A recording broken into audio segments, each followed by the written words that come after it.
राजनीति के इस पावर सेंटर में नेशनल हेराल्ड का मुद्दा एक बार फिर से छाया है और इस बार वजह है ईडी की चार्जशीट, जिसमें राहुल गांधी और सोनिया गांधी का नाम, और चार्जशीट में इस नाम के आने के बाद सियासी हंगामा शुरू हो गया है। नेशनल हेराल्ड केस को लेकर देश भर के तमाम शहरों में कांग्रेस प्रदर्शन के लिए सड़कों पर उतर आई। कांग्रेस की तरफ से किए जा रहे प्रदर्शन की वजह ईडी की वो चार्जशीट है जिसमें सोनिया गांधी और राहुल गांधी का नाम लिखा है, जिसके साथ ही कांग्रेस के नेता सड़कों पर उतरकर प्रदर्शन की आवाज को बुलंद कर रहे हैं। जिस नेशनल हेराल्ड केस को लेकर आज कांग्रेस हंगामा मचा रही है, उसकी शुरुआत कहां से हुई, आइए पहले एक बार जरा टाइमलाइन को देख लेते हैं। नवंबर 2012 में इस मामले को लेकर पहले शिकायत दर्ज की गई थी, फिर 26 जून 2014 को कोर्ट ने मामले पर संज्ञान लिया। 2016 में इस मामले में ईडी ने अपनी जांच शुरू की। इसके साथ जुलाई 2022 को सोनिया गांधी से पूछताछ 3 तारीख में की गई थी। राहुल गांधी से पूछताछ की गई 13, 14, 15, 20, 21 जून 2022 को, और 15 अप्रैल यानी कि 2025 कल ही ईडी की तरफ से चार्जशीट इसमें दाखिल की गई है।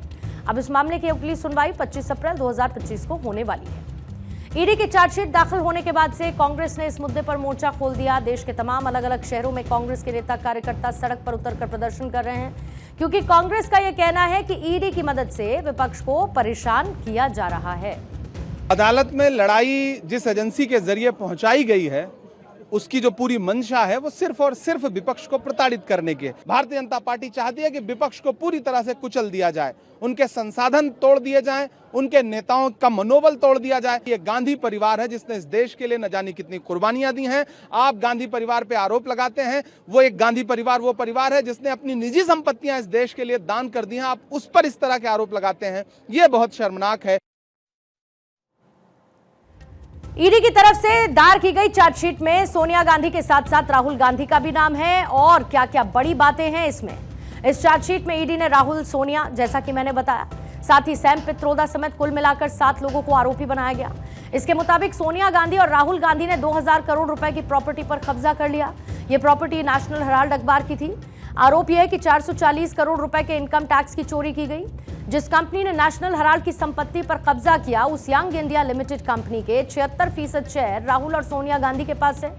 ईडी का दावा यह है कि कांग्रेस ने एक सोची समझी साजिश के तहत नेशनल हेराल्ड की parent company associated generals limited को 90 करोड़ का लोन दिया और फिर यंग इंडिया लिमिटेड कंपनी को बहुत कम कीमत में ये शेयर दे दिए गए। इस पूरे मामले को आसानी से आप इस तरीके से समझिए कि नेशनल हेराल्ड की स्थापना जवाहरलाल नेहरू ने स्वतंत्रता सेनानियों के साथ मिलकर 1938 में की थी। Associated generals limited national Herald अखबार की मालिकाना यानी कि पेरेंट कंपनी है। कांग्रेस ने 26 फरवरी 2011 को इसकी 90 करोड़ रुपए की देनदारियों को अपने जिम्मे लिया, और इसका मतलब यह हुआ कि कांग्रेस पार्टी ने इसे 90 करोड़ का लोन दे दिया। इसके बाद 5 लाख रुपए से यंग इंडियन कंपनी बनाई गई, जिसमें सोनिया और राहुल की 38% की हिस्सेदारी रही। बाकी का जो 24% था वो हिस्सेदारी कांग्रेस के नेता मोतीलाल वोरा और ऑस्कर फर्नांडिस के पास थी। इसके बाद एजीएल के 10-10 रुपए के 9 करोड़ यानी कि 99% शेयर यंग इंडियन को दे दिए गए। इसके बदले यंग इंडियन को कांग्रेस का लोन चुकाना था। इसके बाद कांग्रेस पार्टी ने 90 करोड़ का लोन भी माफ कर दिया, यानी कि हुआ यह कि यंग इंडियन को मुफ्त में एजीएल का मालिकाना हक मिल गया। साल 2021 में शुरू हुई जांच बीजेपी नेता सुब्रमण्यम स्वामी की तरफ से दर्ज कराई गई शिकायत पर आधारित है, और इस शिकायत में सुब्रमण्यम स्वामी ने आरोप लगाया कि कांग्रेस नेतृत्व ने यंग इंडियन लिमिटेड के जरिए एसोसिएटेड जनरल्स लिमिटेड की संपत्ति सिर्फ 50 लाख रुपए में हासिल की। जांच के दौरान ईडी ने दावा किया कि उन्हें फर्जी दान, अग्रिम किराया और एड रेवेन्यू में बढ़ोतरी समेत कई फाइनेंशियल अनियमितताएं दिखाने वाले दस्तावेज मिले हैं। अब ईडी का साथ ही दावा यह है कि एजीएल की 2000 करोड़ रुपए से ज्यादा की संपत्ति को यंग इंडियन लिमिटेड के जरिए कब्जे में लिया गया। एजेंसी का यह भी आरोप है कि इसमें 988 करोड़ रुपए की मनी लॉन्ड्रिंग भी की गई है। जांच में यह बात भी निकलकर सामने आई कि एसोसिएटेड जनरल्स लिमिटेड के पास दिल्ली, मुंबई और लखनऊ सहित भारत के कई शहरों में 661 करोड़ की अचल संपत्ति और इन्हें आपराधिक आय के जरिए हासिल किया गया। यंग इंडियन लिमिटेड के पास एजीएल में इक्विटी शेयर के रूप में कुल मिलाकर 90.21 करोड़ रुपए की आपराधिक आय होने का भी पता चला है। यंग इंडियन लिमिटेड की शुरुआत साल 2010 में हुई और राहुल गांधी उस वक्त कांग्रेस के महासचिव थे और वहीं इस कंपनी के डायरेक्टर भी बने। इस कंपनी की स्थापना 5 लाख रुपए से की गई थी। यंग इंडियन लिमिटेड से इसी लिंक के चलते राहुल गांधी और सोनिया गांधी का नाम चार्जशीट में है, लेकिन नाम आने के साथ ही सियासी हंगामा मचा। कांग्रेस की तरफ से अब यह दावा किया जा रहा है कि बीजेपी बदले की साजिश रच रही है और बीजेपी का कहना है कि संविधान तो सबके लिए बराबर है। हमारे लोग आक्रोशित है, जनता आक्रोशित है, कांग्रेस का कार्यकर्ता आक्रोशित है।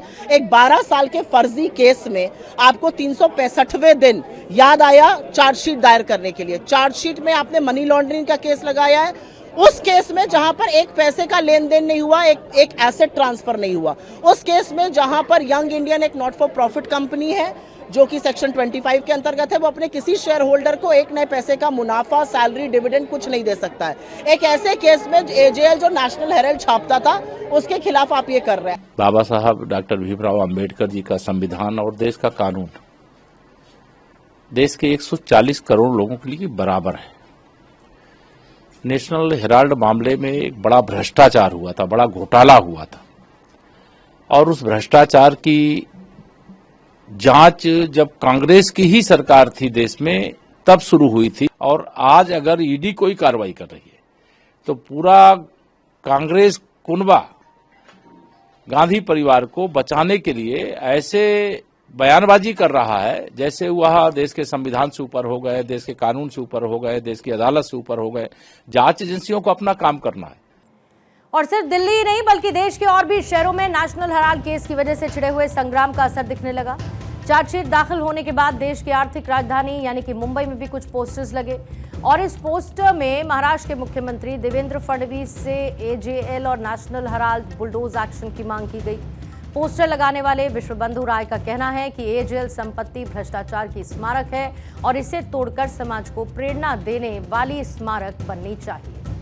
नेशनल हेराल्ड मामले में ईडी एक्शन के बाद मुंबई के अलग अलग इलाकों में बैनर पोस्टर लगाया गया है जिसमें बुलडोजर चलाओ देवा भाऊ बुलडोजर चलाओ, इस तरह के बैनर लगाए गए हैं। ईडी ने राहुल गांधी और सोनिया गांधी के खिलाफ नेशनल हेराल्ड मामले में चार्जशीट दाखिल की। उसके बाद यह जो है पोस्टर बैनर लगाया गया जिसमें जिक्र किया गया है देवा भाऊ बुलडोजर चलाओ। और आप तस्वीरें भी दिखा देंगे, यहाँ बाकायदे एजेएल हाउस के बाहर बुलडोजर भी खड़ा कर दिया गया है।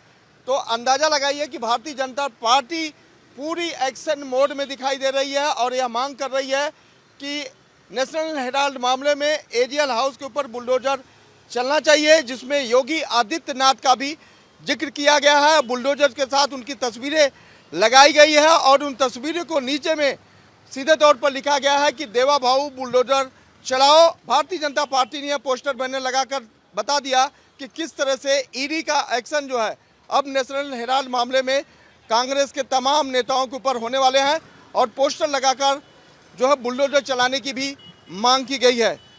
कैमरा पर्सन रमेश के साथ सोनी भारत 24 मुंबई।